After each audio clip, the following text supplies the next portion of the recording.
ನಮಸ್ಕಾರ ಕನ್ನಡ ಕುಲ ಬಾಂಧವರೇ. ಕನ್ನಡ ಚಿತ್ರರಂಗದ ಸ್ಟಾರ್ ನಟರಾಗಿದ್ದು ಕೋಟ್ಯಾಂತರ ಅಭಿಮಾನಿ ಬಳಗವನ್ನು ಹೊಂದಿರುವ ನಟ ದರ್ಶನ್ ಕೊಲೆ ಕೇಸ್ನಲ್ಲಿ ಬಂಧಿಯಾಗಿರುವುದು ಗೊತ್ತೇ ಇದೆ. ಚಿತ್ರದುರ್ಗದ ರೇಣುಕಾಸ್ವಾಮಿ ಕೊಲೆ ಪ್ರಕರಣದಲ್ಲಿ ಆರೋಪಿಯಾಗಿ ನಟ ದರ್ಶನ್ ಹಾಗೂ ನಟಿ ಪವಿತ್ರಾ ಗೌಡ ಸೇರಿದಂತೆ 17 ಜನರು ನ್ಯಾಯಾಂಗ ಬಂಧನದಲ್ಲಿದ್ದಾರೆ. ನಟ ದರ್ಶನ್ಗೆ ಬೇಲ್ ಆಗುತ್ತಾ, ಆದರೂ ಯಾವಾಗುತ್ತೆ ಎಂಬ ಯಾವುದೇ ಮಾಹಿತಿ ಇದುವರೆಗೂ ಲಭ್ಯವಿಲ್ಲ. ಇದರ ನಡುವೆ ಒಂದು ಅಚ್ಚರಿಯ ವಿಚಾರ ಬೆಳಕಿಗೆ ಬಂದಿದೆ. ಅದೇನೆಂದರೆ ನಟ ದರ್ಶನ್ಗೆ ಮೊದಲೇ ಅಪಾಯದ ಮುನ್ಸೂಚನೆ ಕೊಡಲಾಗಿತ್ತು. ಅದು ದೇವಿ ಎಂದರೆ ಹೆಣ್ಣು ದೈವದಿಂದ ಬಂದಿದ್ದ ಭವಿಷ್ಯವಾಗಿತ್ತು ಎಂದಿದ್ದಾರೆ. ಆಧ್ಯಾತ್ಮದ ಹಾದಿಯಲ್ಲಿ ಸಾಗುತ್ತಿರುವ ಗುರೂಜಿಯೊಬ್ಬರು ಈ ಸಂಗತಿಯನ್ನ ಬಹಿರಂಗಪಡಿಸಿದ್ದಾರೆ. ನಡೆದ ಸಂಗತಿಯನ್ನ ಅವರು ಸವಿಸ್ತಾರವಾಗಿ ವಿವರಿಸಿದ್ದಾರೆ. ಆ ಗುರುಗಳಾದರೂ ಯಾರೆಂದರೆ ವಾಸ್ತು ಹರೀಶ್. ಇಂತಹ ವಾಸ್ತು ಹರೀಶ್ ರವರು ಆಧ್ಯಾತ್ಮ ಸಾಧನೆ ಮಾಡುತ್ತಿರುವಾಗ ಅವರ ಶಿಷ್ಯೆಯೊಬ್ಬರಿಂದ ಈ ಒಂದು ಸಂದೇಶ ಅವರಿಗೆ ಲಭಿಸಿದೆ. ಆ ಶಿಷ್ಯೆ ಗುರುಗಳ ಬಳಿ ಬಂದು, ಗುರುಗಳೇ, ನನಗೆ ಕರ್ನಾಟಕದ ಪ್ರಸಿದ್ಧ ವ್ಯಕ್ತಿಯೊಬ್ಬರ ಬಾಳಿನಲ್ಲಿ ಸಮಸ್ಯೆ ಆಗಲಿದೆ ಎಂಬ ಭವಿಷ್ಯ ತಿಳಿದು ಬಂದಿದೆ.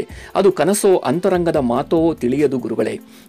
ಒಂದೊಮ್ಮೆ ಅವರ ಪ್ರಾಣ ಉಳಿದರೂ ಅವರ ಜೀವನ ತುಂಬಾ ಕಷ್ಟಕ್ಕೆ ಸಿಲುಕಲಿದೆ ಎಂದಿದ್ದರಂತೆ ಆ ಮಹಿಳೆ.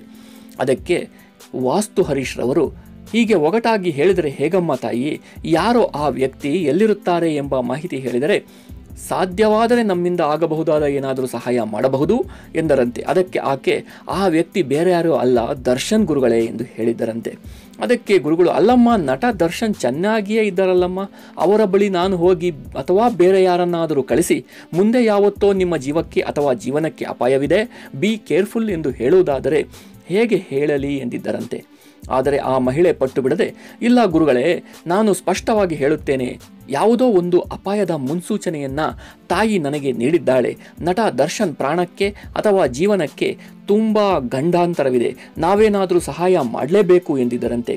ಅಪಾಯದ ಮೊದಲು ಅವರ ಎಡಗೈಗೆ ಏಟು ಬೀಳುತ್ತದೆ, ಫ್ರ್ಯಾಕ್ಚರ್ ಆಗಬಹುದು.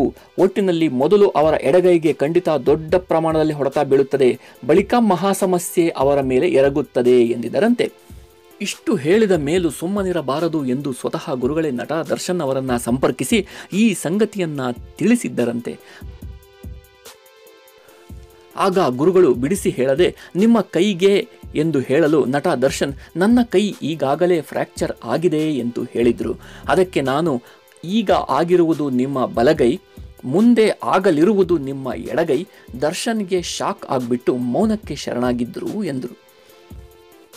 ನಟ ದರ್ಶನ್ ಅವರು ನಾಡ ದೇವತೆ ಚಾಮುಂಡೇಶ್ವರಿಯ ಮಹಾಭಕ್ತರು. ಆ ತಾಯಿಯೇ ಗಂಡಾಂತರದ ಒಂದು ಮುನ್ಸೂಚನೆಯನ್ನು ದರ್ಶನ್ ಅವರಿಗೆ ಮೊದಲೇ ಗುರುಗಳ ಮೂಲಕ ತಿಳಿಸಿಕೊಟ್ಟಿದ್ದರು. ಆದರೂ ದರ್ಶನ್ ರವರು ಕೋಪದ ಕೈಗೆ ಬುದ್ಧಿ ಕೊಟ್ಟು ಇಂತಹ ಒಂದು ಸಂದಿಗ್ಧ ಪರಿಸ್ಥಿತಿಯಲ್ಲಿ ಸಿಲುಕಿ ಹಾಕಿಕೊಂಡಿದ್ದಾರೆ. ಜೀವಕ್ಕೆ ಕಂಟಕವಾಗಬೇಕಾಗಿದ್ದು ಜೀವನಕ್ಕೆ ಕಂಟಕವಾಗಿದೆ ಎಂಬುದು ಗುರುಗಳ ಮಾತು.